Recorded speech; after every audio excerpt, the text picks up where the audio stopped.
I want to just take a minute to thank Ed for being with us today. Had the pleasure of meeting Ed several years ago when he became a part of FACP, and we were, had the privilege of discussing chamber publications. And I quickly learned that Ed knows what he's doing, and he's not like some of the others that you may have come across through the years. So when he offered to do a webinar, as you might recall, we did a survey to ask you all, what did you want to hear about? What did you want to learn? And this one was the top rated webinar, although there were others that were just very close, and we actually even offered the option of hearing about all of them. So we still may do that. But without further ado, I wanted to thank Ed, and I'll turn it over to him to share with us today about popular chamber or successful chamber publication budgets. So thank you again, Ed. Glad to be here. Thanks, everybody, and thanks for joining. Okay, so this is a peek inside the budgets of financially successful chamber publications, right? And what you'll learn, well, actually me, I'm Ed Brzezinski, I'm president of Chamber Marketing Partners, and this is High Performing Chamber of Commerce Publications. What you'll learn today is you'll understand how publications financials work. You'll learn about what numbers to track. You learn about the insights that those numbers can provide in your decision-making process and how to use those numbers to drive profitability. Your takeaways from this webinar are going to be, you'll be able to determine the potential non-dues revenue of a publication project. You'll be able to do a quick analysis of a potential project. You'll be able to plan your publication for success, and you'll be able to analyze your current publication's performance in a quick way. Dory Grinder is our producer today, and she's helping with questions as they come in. Dory is a former chamber CEO, and she's also a television producer. So I read the pre-webinar responses, and they were overwhelmingly showing that the attendees today want to maximize the revenue out of their publication. So I'm really glad to hear that. Okay, so I was never much of a numbers guy, preferring to leave that to other people. But I learned the hard way that if you don't know your numbers, you can quickly lose control of a project. And knowing your numbers and understanding what the numbers are telling you makes it more likely that you'll get to the desired outcome, or know when, and more importantly, what kind of changes you need to make to keep a project on track. You get control. Okay, so first we're going to go through the sections of a publication budget and how it's organized. Then we'll go over a couple of different publication budgets, discuss the specific line items, and we'll look at the relationships between a few of those line items and what insight that they provide. For this webinar, we're looking at guide type publications, like a directory, a community guide, a destination guide, things like that. But the principles will still apply to, say, a map or a website or any other project where there are income and expenses. Okay, let me share screen. First one we're going to look at is the Wowtown Chamber of Commerce. The Wowtown Chamber, we're using a traditional outside publisher, sometimes called a turnkey publisher. Now, the Wowtown Chamber has 725 members and several staff, so they're fairly large. The publisher's goal was $60,000 in sales. Now, as you can see, it's not much of a budget because all that's shared is how much the ad sales are and how much the chamber is getting in royalty or revenue share. And that makes sense because the publisher takes on all the risk to produce the product, and they want to generate as much profit as possible for themselves. So there's really no reason for them to share their internal budget with a client. And there's really nothing wrong with that, unless you want to add more pages, write another article, or print more copies. Then you're totally dependent on what the publisher tells you. And again, that's fine. And it's worked for a lot of chambers for an awfully long time. The only thing is it doesn't give you much insight or control. Well, the one thing to consider with a traditional publisher is budgeting for distribution. Does the publisher pay to mail the books and get them out and distributed, or will the books arrive on a truck and then you have to get them out? So if it's the latter, then the royalty revenue share just got reduced by the cost of the distribution. Now, in all fairness to that traditional publisher on this project, sales were going on in early 2022. So the lingering effects of COVID-19 may have played a role in that process or in reducing the sales. Okay, let me share another budget with you. Here we go. Okay, so the next budget is also from Wowtown, but for the next subsequent edition, and this time management chose to take their book in-house. So staff needed a budget with a little bit more detail. Now, for full disclosure, Wowtown is one of our clients, and the project is very recent, and these numbers are very real. Okay, so as with the turnkey publisher, the sales goal was $60,000. Now, the salesperson reached that goal and then surprised everyone by closing just shy of $81,000. So rather than having an outside salesperson sell the ads, the Wowtown Chamber chose to have their membership development person do the ad sales. And there are pros and cons either way, whether staff sells ads or an outside sales professional sells the ads. But that's kind of beyond the scope of the webinar. So if you're interested in learning more about the pros and cons of those kinds of different sales strategies, type the word sales in the chat box and I'll look into developing a topic on that. So let's take a look at this. Revenues. This is where we capture all the revenue streams for a project. Okay. The display ad sales that were all cash, those are booked up there. Membership packages, whether you are on formula or you're doing packages, say you have a president's circle or chairman's circle or something along those lines, or you're on a tiered due structure. If you're packaging ads into a membership, you capture that over here. Any trades that might be done. I'm not a big fan of trades. Anything that's non-cash or in-kind trades, you'd capture in here. You want to be able to capture that even though there's no cash. You want to see how it's contributing, what that revenue is that's contributing to the publication. Any listing enhancements, say you do additional categories in the directory section, maybe do a bold listing or something like that, and you monetize it. You want to capture that there. So in this case, it was just shy of $81,000. Okay. The next section goes into the costs for producing a publication. Commissions. Sales commissions can vary quite a bit. And in this case, the commission structure was 10% on sales up to $60,000, then 20% on sales over $60,000. Now, again, sales commissions can vary widely and they're beyond the scope of this webinar. So if you're interested in learning more about sales commission structures, type commission in the chat box. We'll see about a webinar on that topic. So 10,185 was a salesperson's commission. If it's a staff person, you're probably paying employer portion of payroll taxes. So you're going to want to capture that number in here.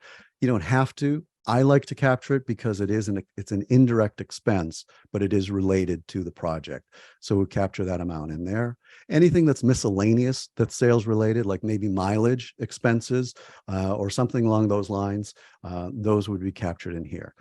So sales commission in this project were 15% of total sales, which is actually pretty good. If you're using an outside salesperson, they're typically charging about 20%, 20 to 25%. The next big section is the production costs, or are the production costs. You've got editorial, you've got photography, you've got design and layout, and you've got other costs like cartography. I'll come to that in just a moment. In this chamber, the editorial was handled by the staff. They have several staff people and they had somebody who could write.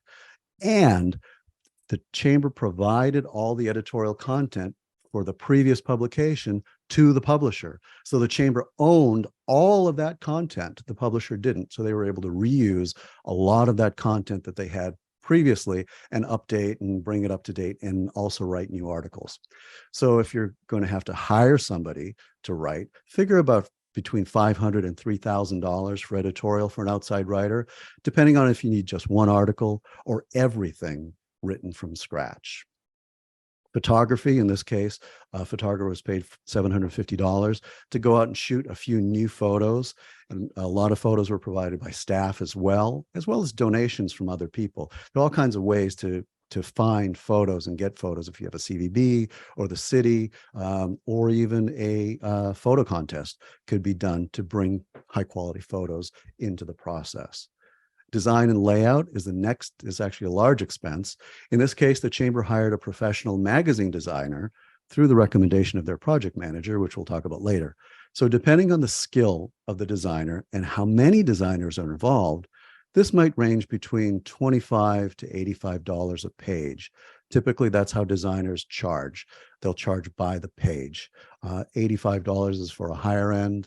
It could go even higher than that if you get some really super uber designer, but that's about the range. $25 is for a production artist, moving up through the ranks to somebody who's actually a designer. The other line item, cartography, that's a map. Some chambers want to include a map inside their destination guide or visitor guide or even their community guide publication. So if that has to be done from scratch or it has to be licensed, you want to include that in here. So I like to see about 10% of 10% of sales for production costs. In this case, it was 7%. So that was pretty good. Our next major expense is manufacturing. And manufacturing just means printing, getting the thing printed and on paper. So printing was competitively quoted with several printers on this project. And the pricing was even more competitive because it came through the Chamber's project management company that gets volume discounts because they print publications for many chambers. Now, 20% of sales for printing is a good number. Less is always better because more money then drops to the Chamber's bottom line. But you want to balance quality with price and always get competitive bids and quotes, even go out of state if possible to get some quotes for printing. So this one was 20% of sales for printing. The next major category is the mailing and distribution. You got to get the book out. It's got to be out in the community. It's got to be working for the advertisers. It's got to be promoting the chamber. It's got to be hitting the eyeballs that people are paying to connect with. Having these books sit in the chamber's conference room or in the storage room, that's painful. They've got to be out working. So part of a mailing and distribution that this chamber chose to do is to verify all the information that goes into the listings that are in the listing section of the book. So that's the member verification letter. Because you tell me if I'm speaking the truth or if I'm barking up the wrong tree. Whenever a member moves or changes their phone number, the first thing that they do is contact the chamber to let them know that their contact information has changed, right? Right. Okay, so how do you make sure that the listing information is correct?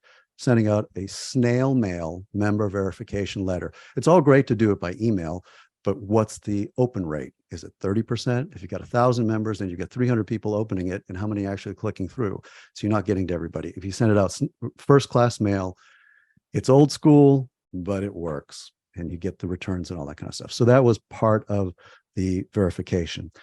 Mailing a book to each member. I'm a big proponent of getting a book in the hands of each member so they can see that the chamber is actually helping them, is being visible and helping them be visible. In this case, Wowtown decided to do an Operation Thank You to get their ambassadors and volunteers to take books and distribute them and get them over to their members, which actually is not a bad thing because then it gives a connection. It's a personal connection with the member if they can actually talk to a senior person at that company. Now, but there's maybe costs involved with that. It's volunteer based, but maybe the chamber's buying pizzas or feeding the volunteers. So you'd want to capture that in here as well. In this case, I won't say they were cheap, but they did. There were no costs involved with that.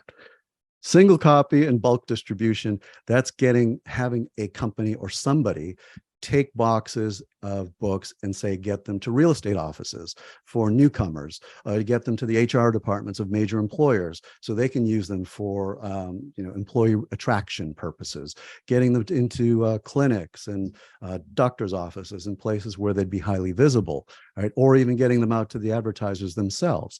That came out to be about $1,500.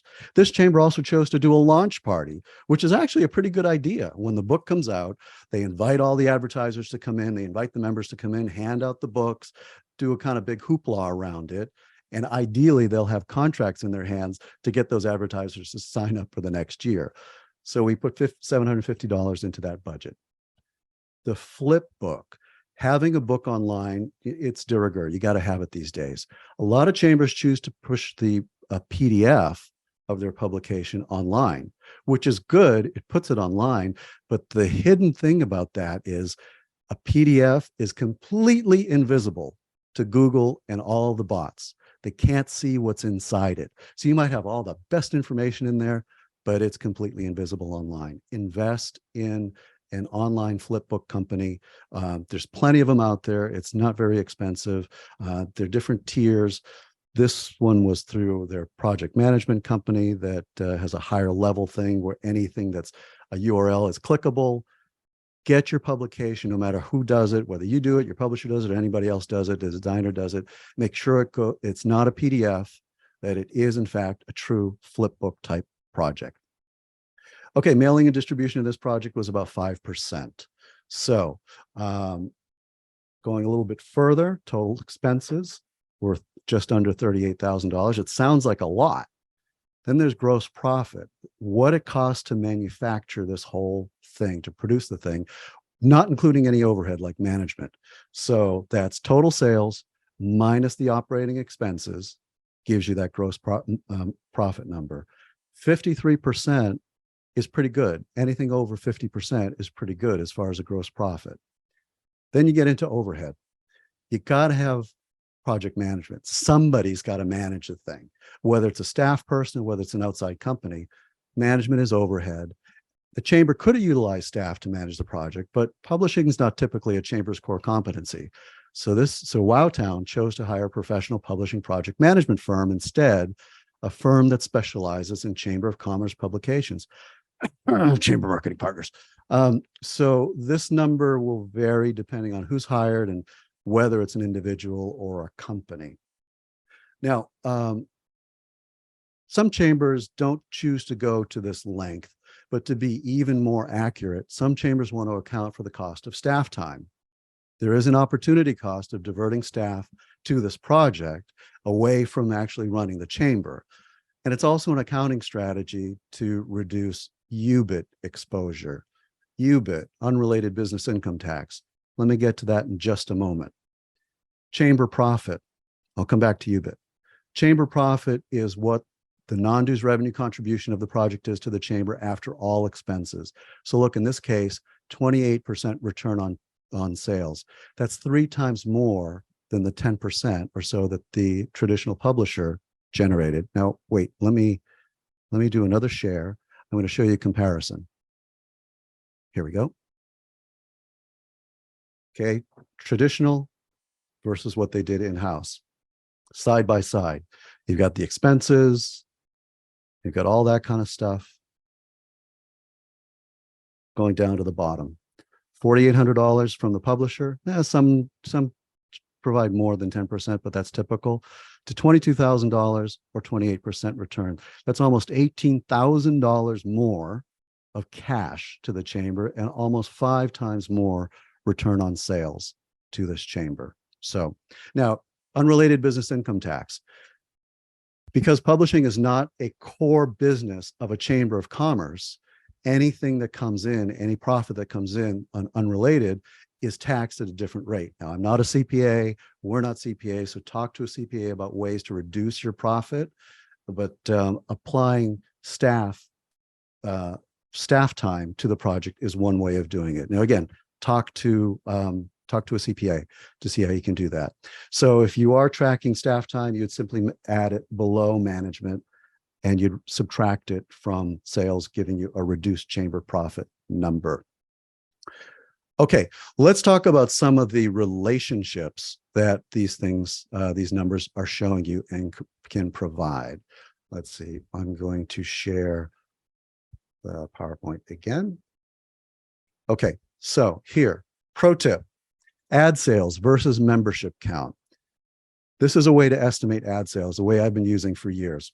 I'm estimating about, if I'm looking at a project from scratch, I'll estimate about $100 of ad sales per member, okay? And again, it's just a rule of thumb. So in Wowtown's case, there were 725 members. And if you multiply that by $100, I was expecting there to be about $72,000 in sales out of this project, you know, and of course, it's just a rule of thumb. And if you've seen one chamber, right, you've seen one chamber. So there are variations, but this is just a simple starting point. Now, the other thing that I like to look at is, well, the revenue per member. So in this case, $81,000 in sales in Wowtown divided by their 725 members was $112 per member. So what that means to me from a sales perspective is this project generated was better than the rule of thumb that I have. Now, okay, what if membership is low and ad sales are high?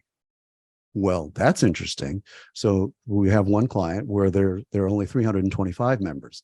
Sales are about $80,000, which is about $240 more or so per member. Now, that's a lot of money to pull out of a small base of prospective cash. So what does that indicate to me from the publication's perspective? This publication's relevant. This chamber's hitting the nail on the head because people are buying ads and they're paying the price. The distribution might be really meeting the advertiser's goals. They might be hitting the audience that those people want to get in front of. Maybe there's no viable competition. Maybe the chamber is providing that publication that nobody else is providing. And maybe the ad rates are high to generate that revenue, but the market's accepting it. So it works. So this is rare. This doesn't happen very often. I just wanted to point it out because some cases, a small number of members can generate a lot of net revenue. Okay, so what about when you've got a large membership or a high number of members and the ad sales are low? In one case, 500 members, $30,000 in ad sales is only about $60 per member. So what could be going on? What might those numbers indicate? To me, it might indicate that there's a ad rate problem. There might be a structural problem in the rates. Maybe the rates are too high. People are just not buying. Maybe there's a salesperson problem. I don't like to go to the salesperson right off the bat, but if it's staff, are they distracted? Do they have multiple things going on? Are they selling multiple things? Is it time management? Or is the salesperson a dud? I tend not to go to that, but there are duds out there. If it's an outside salesperson, are they a dud? Or do they have other things going on? Or what's their history? That kind of stuff. Is the publication relevant? That could be another big thing. Because if you're not getting the sales, well, is it just a directory that's being done because that's the way we've always done it? Well, that's not working anymore these days. It's got to be relevant. There's got to be content that is relevant to people, and the publication has to be relevant. So I would investigate the value proposition. Who's the audience? What's the messaging to that audience? And how are we going to reach that audience? So basically, who do we want to talk to? What do we want to say to them? And how are we going to get it to them? Those are some of the things that I would look at with this publication in that kind of a situation. Okay. Another relationship that I like to look at is the number of pages in a publication versus the ad sales. So printing costs, more specifically the number of pages, can give us insight into the rates, into the ad rates. I say may because there are a few other variables involved that I'll mention in a minute. But my rule of thumb for this is estimating the number of pages. You take the ad sales and you divide it by $750 per page to get an estimated number of pages. In Wowtown's case, $81,000 divided by 750 per page equals 108 pages. And that's exactly what's being printed in Wowtown. 104 pages plus cover, 4 pages for cover, 108. Now, I know you guys didn't want to sign up for this to do all this math stuff. These are all rule of thumb. These are just kind of estimates and ideas to give you guidelines on what to look for. Okay, what if the page count is high and the ad sales are low? Okay, so what might that indicate? The ad rates might be too low.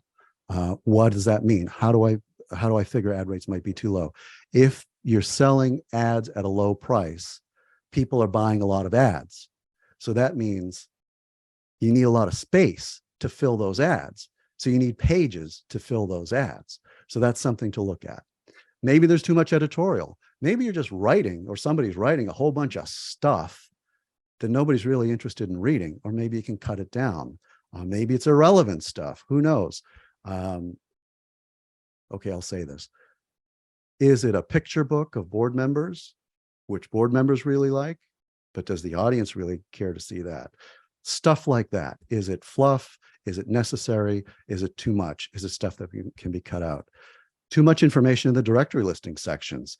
I've seen chambers that they put out contact information in the member listing section, the contact name and the email address. Well, We get plenty of spam emails. We don't want to be the source to give people all that information.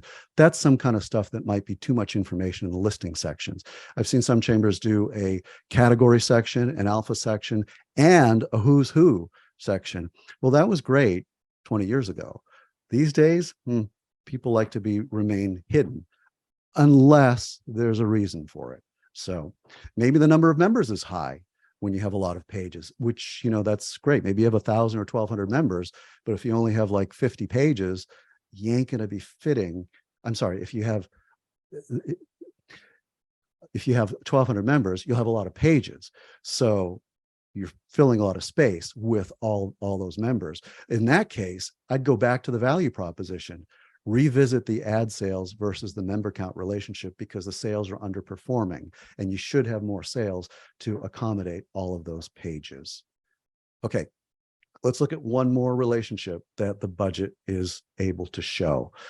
Printing cost versus ad sale. The last one is the number of pages. This one is the actual cost of printing versus the ad sales.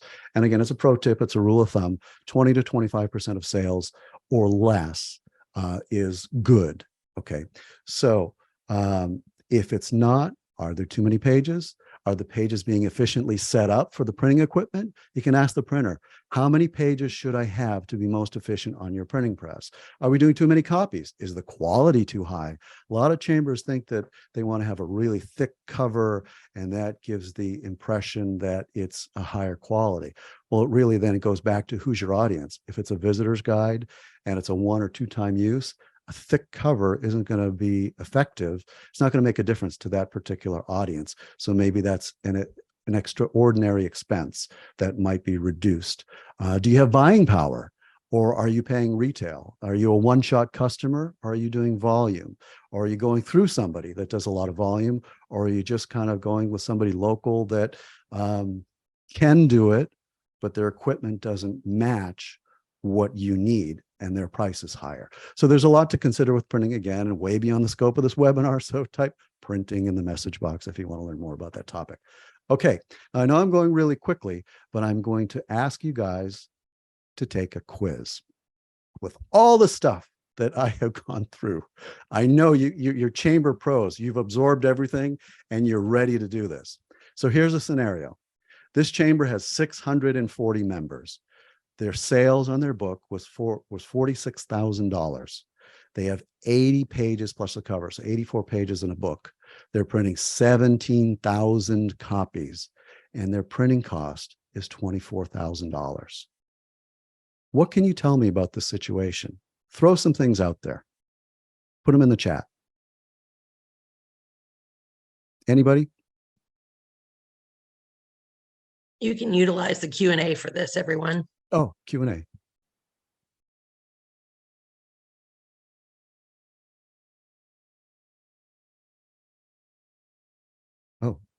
Oh, people are saying chat is disabled.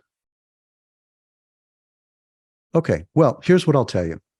Now, I'm looking at this, and I'm seeing that there is $46,000 in sales, and there are 640 members, okay? So that's $72 a member, give or take. Now, I know you did that calculation in your head. $72 a member, that's lower than my rule of thumb expectation. So something is amiss. The sales aren't where they should be. So I'd look into that. The number of pages versus the ad sales. If you take the sales divided by 750, this should be about 60 pages. So why is it 80 pages? I'd take a look at that. 17,000 copies. That seems like a lot, but I don't know what their reasoning is. Maybe they have a specific reason for that. The printing cost, $24,000. Their sales were only 46. So that's more than 50% of ad sales. So there's an issue there to be looked at. How would I drive profitability? Or things to examine. How would I drive profitability? Who's selling this? Are they competent? Are they focused? Or are they distracted, or worse, a dud? I'd reduce the number of copies. I think it's too high for such a low revenue. Then I'd also reduce the page count. I'd adjust the book so that it fits with the revenue, and then work on rebuilding the revenue, but get the costs into a place where they make sense. I'd look at the ad rates. Is there a structural problem with the rate card? In this case, yes, the ad rates were very low, And they were literally giving away space for free. They were giving away profiles to member businesses, full page profiles, and not charging anything for it. So to recognize some members. Now that's great if there are other things or other reasons to do that, and there's in kind or something, then they really need to be capturing the revenue or the value of that in kind, which they weren't, but they were giving away a lot of space for free. And that was a contributor. Look at the distribution. Is it reaching the target audience? Maybe people aren't participating because it's not getting to the target audience. Look at the value proposition. Look at the content. What do we want to say? Who do we want to say it to? And how's it getting to them? In this case, content was, there wasn't an overall point to the book. And finally, is it relevant? Ask the members. I would do a survey, maybe even a focus group to make it relevant. Now I'm going to share with you their budget. So you can see, because even though it doesn't really look all that great, the way I'm talking about it doesn't look that great. This is the out of whack town book. Well, you've got their cost structure and all that kind of stuff in there. This is an actual real chamber. Their profit was almost $8,000 or 17%. So this project is still really performing well.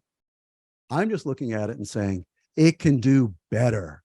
It can do a lot better, and it can be a lot more relevant. So, again, all these things, they're all different. The relationships, they're all different ways of looking at a project that can be improved to help them perform better and do better.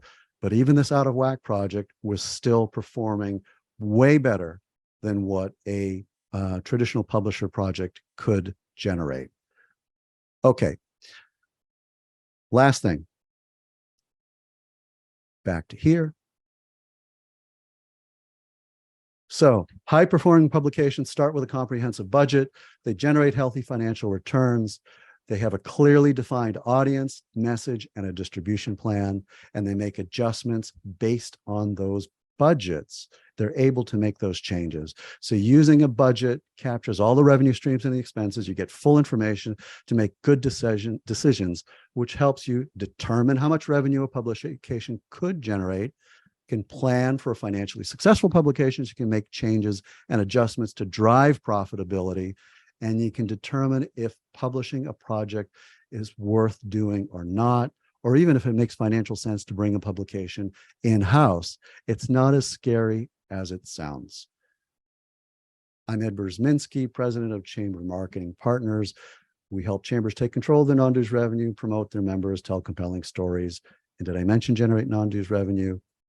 We help chambers do it using local vendors and resources. Okay. Any questions about time for a Q&A?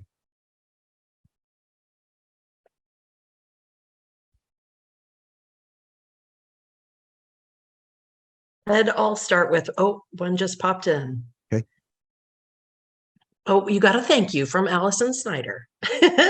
So I'll pop in with a question. As a former chamber director, we were using, as you refer to, a traditional publisher. So we were just going to a person, they did the sales, they handled all of it, and then we got the royalty.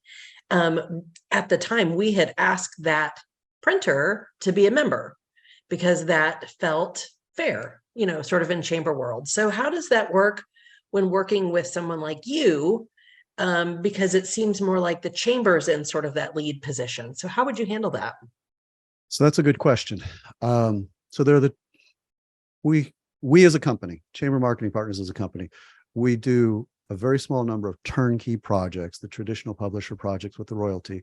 Our core business is helping chambers do it themselves. We're the project manager to help them do it themselves, which means using local vendors, local writers, photographers, salespeople, printers, distribution companies, all that kind of stuff. We manage that for them. And we're behind the scenes. We can be a member of the chamber wants. It's kind of typically, it's up to the chamber. It's not that big of a deal for us. We can be a member of the chamber. The chamber, but we're behind the scenes. When you have a traditional publisher, the traditional publisher is the one that's out front and visible. In this case, The chamber is out front and visible, and we're behind the scenes. So it's the chamber that's making the connection with the members. It's the chamber that's having another communication with their members to have a touch point, to have an opportunity to talk with them. In most cases, members are paying the chamber. So they're not paying an outside entity, which keeps the project local.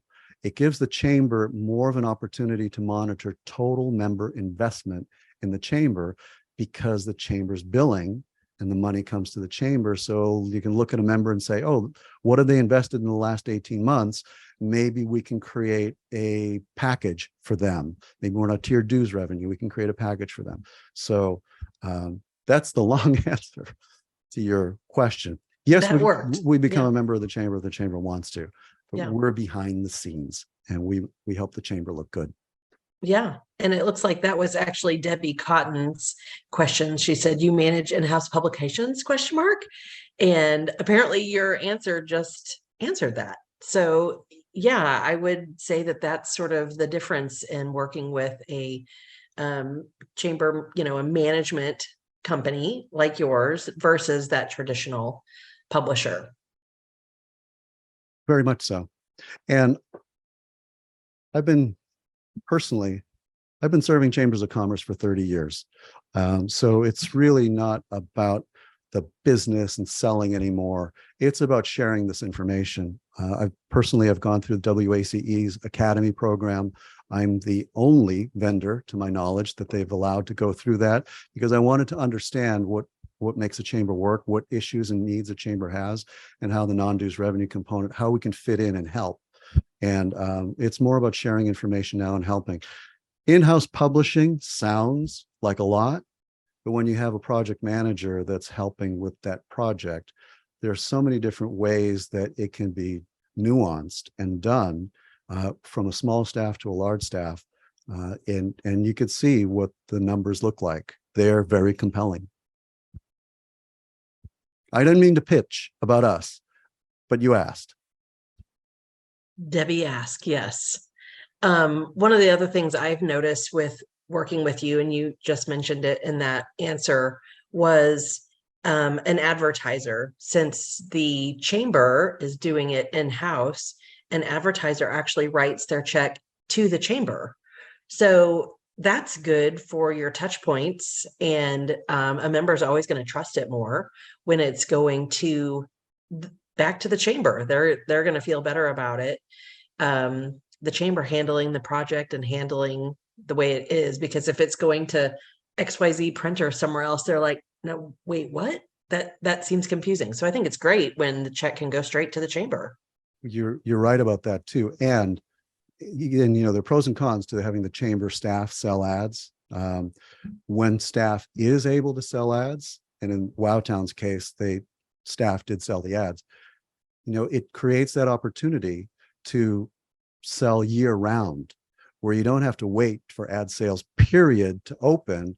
You could, with each member that you talk to, you can be having a dialogue about how do they promote themselves, who's their target audience, where are they visible, and what media are they visible, and then talk to them about the publication and the other things that the chamber has going on, the email blast and all that other stuff, and create that package. Say ad sales start in October, but this is now June, and you're talking with somebody, you can sign them up and start building your book of business. So when sales formally do open, you may already have $30,000 in sales already built.